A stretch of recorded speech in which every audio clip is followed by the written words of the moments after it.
Prazer, meu nome é Bruno, essa aqui é minha esposa, a Bélia. Nós somos da PIB Copa já há bastante tempo e Deus tem nos levantado para os confins da terra. Eu cheguei na PIB Copa fazem, creio que já uns 15 anos.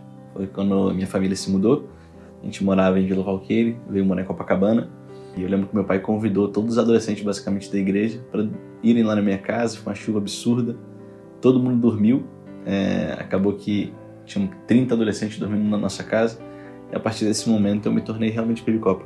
Comecei a me envolver muito em todas as áreas que eu podia me envolver, né? Na época eu ajudava no teatro, virei vice-presidente dos adolescentes, era tesoureiro dos adolescentes. A vivência de serviço aqui na igreja mudou muito minha vida, meu caráter. Hoje eu sou contador e devo muito àquele tempo. Hoje eu sou assessor de exame de contas da nossa igreja. Carrego isso com muita alegria e muita responsabilidade. Eu tô na PIB Copa, acho que desde sempre. Quando eu tinha uns 2 anos de idade, minha mãe começou a namorar com meu padrasto, que frequentava a PIB Copa. E desde sempre, assim, eu sempre fui ateia, sempre fui a dos meus irmãos a que não acreditava em Deus. Todos os meus irmãos se batizaram, mas eu só vim conhecer Jesus mesmo com 19 anos. Eu e Bruno, a gente começou a namorar com 16 anos. A gente teve um namorico com 13, que não durou muito tempo. E com 16 anos a gente voltou a namorar. E quando a gente tinha 19, Bruno sentiu no coração de terminar esse relacionamento, porque não agradava o Senhor. Nesse período em que a gente estava separado, eu conheci quem era Deus de verdade numa festa de faculdade. Tava bêbada na festa e o Senhor falou comigo a voz audível. E a partir daquele momento eu entendi que algo realmente existia sobrenatural. Eu comecei a buscar o que era esse algo. Teve um dia que a gente se falando nesse tempo de término, ela me perguntou qual era o sonho que a gente tinha, que eu tinha para esse momento. E eu falei para ela assim: Bélia, meu sonho é que primeiro você se converte, depois a gente ora para entender a vontade de Deus. Depois de um tempo a gente volta a namorar. Depois de um ano te peço casamento e no outro a gente casa. E depois de 4 meses eu me converti, aceitei Jesus. Meu primeiro ano assim de convertida, assim que eu me converti, eu tive muito para mim que eu queria conhecer o Evangelho, porque eu já estava na igreja há muito tempo, mas aquilo era muito novo para mim, porque foi a primeira vez que eu entendi. Então eu fiz um acordo comigo mesmo que eu queria ler a Bíblia inteira, meu primeiro ano de convertida, e consegui. Depois da minha conversão, eu e Bruno, a gente voltou a namorar e o nosso namoro já era completamente diferente. Depois de fazer o discipulado 1 a 1, fiz o Crescer, comecei a frequentar a célula da Brenda, eu me batizei. O Bruno entrou comigo no batistério, foi muito emocionante, foi realmente um presente de Deus. Realmente, entrar no batistério com ela foi depois da minha salvação. E o dia do nosso casamento foi o dia mais único da minha vida, o dia mais feliz que eu tive. Sim. Depois de 1 ano, noivamos, casamos. Depois do casamento, eu não tinha mais sonho. O meu sonho era casar com a Bélia naquele momento. Então a gente começou a clamar ao Senhor: Senhor, por favor, nos dê um sonho como família, como casal. Para nossa surpresa, na nossa viagem de lua de mel, a gente tinha passado 2 dias na Espanha. A gente nunca tinha sentido um vazio espiritual tão profundo e tão duro assim. Fazendo um tour pela cidade com um guia que já estava morando lá há 10 anos, ele começou a falar sobre o que era a Espanha. E como a Espanha estava progressista, como eles estavam se afastando cada vez mais da igreja. E aquilo começou a mexer muito com o nosso coração. E eu lembro no final desse tour que eu olhei para o Bruno assustada e falei: Bruno, o que está acontecendo com esse país? A gente orou e eu falei: Deus, levante jovens para essa nação, pessoas para apresentarem o evangelho verdadeiro. Meu coração estava orando assim: eu levante jovens, eles precisam, qualquer um que não seja a gente. Sim.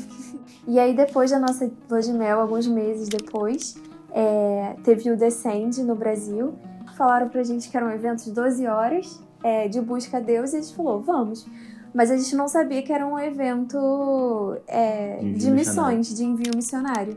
E então a gente chegou lá e no final do evento, a gente já muito tocada, assim, o Senhor tinha falado muitas coisas com a gente.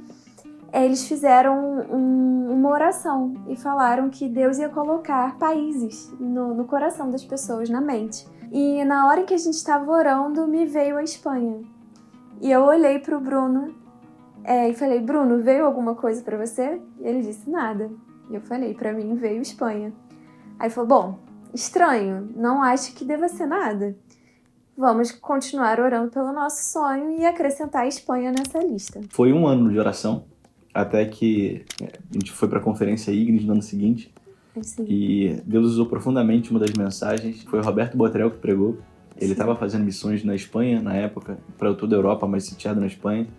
E ele falou uma frase muito, muito real no nosso coração. Um parênteses que teve na mensagem: se você quer fazer missões até na Espanha, primeiro se torne supervisor de célula da nossa igreja. Algumas semanas depois, a gente teve uma última confirmação definitiva de Deus de que era Espanha mesmo, para mim e pro Bruno.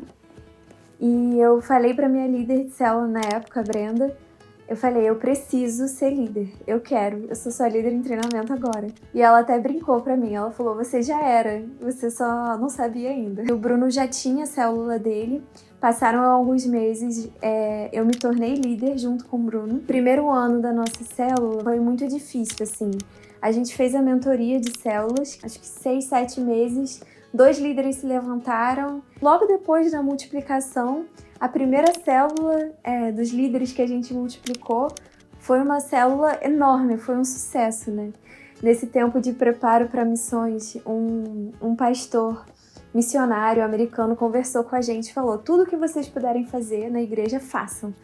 Então, sempre que ofereciam alguma coisa, a gente falava, pode contar com a gente. Participamos de muitas conferências, buscamos muito a Deus, vivemos muito em vigília, oramos, buscamos, servimos em todas as áreas que a gente conseguia servir na igreja. Priorizando sempre o que a gente aprendeu, que é o caminhar, o 1 a 1, o discipulado. E depois dessa nossa multiplicação, nos tornamos supervisores. No final do ano passado, eu me tornei supervisor, o Luiz Felipe me multiplicou. E a Belle, no início desse ano, se tornou supervisora também. E nesse tempo também, mais voltado assim para missões, a gente começou a buscar mais. A partir do curso Perspectivas, conhecemos muitos missionários. Conhecemos missionários dentro da Pibicopa também, que se tornaram grandes amigos nossos. Hoje a gente está numa agência missionária que é a CEPAL. E tem sido muito bom poder ver como o Senhor olhou para aquele casal de adolescentes que estavam perdidos na vida, eu literalmente perdida, e viu tudo isso e falou com a gente desde o dia do nosso casamento que ele tinha algo maior. Há 2 anos atrás, a gente teve a oportunidade de ir para a Espanha com o objetivo de espiar a terra. E a gente pôde se aproximar mais da igreja de Huelva, do pastor Osvaldo, que é uma igreja que a nossa igreja apoia ali. O Senhor estava falando muito no nosso coração e a gente estava muito triste e angustiado porque o tempo de ir não chegava. No ano passado, o pastor Osvaldo e a Denise estavam aqui e ele disse que estava arrumando a casa dele e ele disse que ele encontrou um item e que na hora que ele encontrou aquilo, o Espírito Santo tocou no coração dele e falou, dá pra Belle e pro Bruno. E ele veio do lado do Bruno e falou, Deus pediu pra eu dar isso pra vocês e ele pediu pra eu dar isso pra vocês agora, durante a mensagem que estava sendo pregada. E a gente guarda essa bandeira aqui todos os dias pra gente nunca se esquecer do propósito do chamado que o Senhor colocou no nosso coração. Nesse ano, o ano do sim, o nosso sim chegou. O Bruno conseguiu o passaporte dele e ele já é espanhol. E quando a gente viu o sonho da Pibicopa 2030, foi algo que alegrou o nosso coração, né? Porque a gente pensava assim, poxa, a gente vai sair daqui da igreja, deixar pra trás, né, tantas coisas. Sim. E quando a gente viu dos 500 líderes, alguns desses líderes estão no Confins da Terra, né? Sim. E uma coisa que alegrou muito o nosso coração é saber que o nosso envio é mais uma multiplicação da Pibicopa. Baseado no texto que tem movido nossa igreja até esse sonho, que diz que seremos testemunhas em Jerusalém, Judéia, Samaria e até os confins da terra. Sim. E a gente se alegra muito em ser uma multiplicação da Pibicopa até esses confins da terra que são tão carentes do Senhor. Sim. 1, 2, 3 e...